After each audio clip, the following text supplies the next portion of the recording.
मन करे कपास में धोके ओठा लाली पोता जाई हो।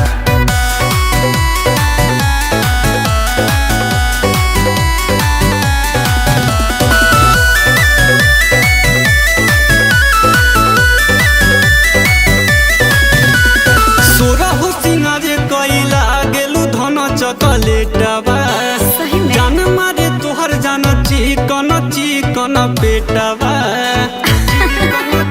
पगला सोरहु सिंगारे कइला गेलु धन चॉकलेटवा अच्छा। जान मारे तोहर जान चिकन चिकन पेटवा मन करे अकबारी में धके तोहके लुटा चाही हो मन करे अकबारी में धके तोहके लुटा चाही हो। चुम्मा दे हो बनाए भाता ओठा लाली पोता जाई हो। चुम्मा दे हो बनाए भाता ओठा लाली पोता जाई हो।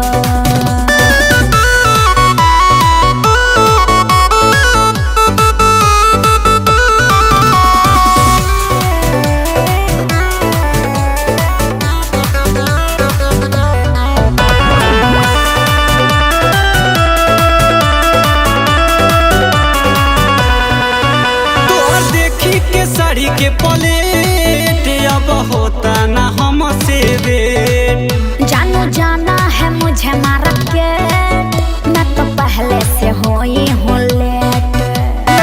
बात समझो ना प्लीज।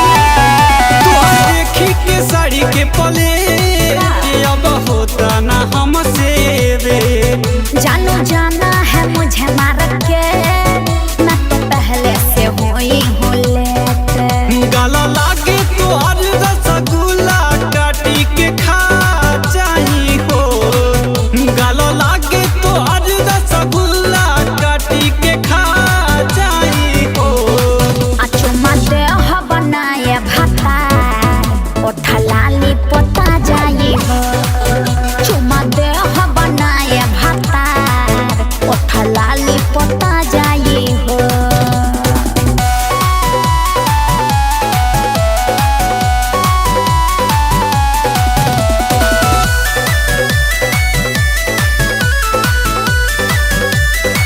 अब बहिया में मजा ले लो सट के रानी गुरी के जैसे लिपट के रविकांत अभिषेक रहो हट के सब कुछ होगा रातों भर डट के।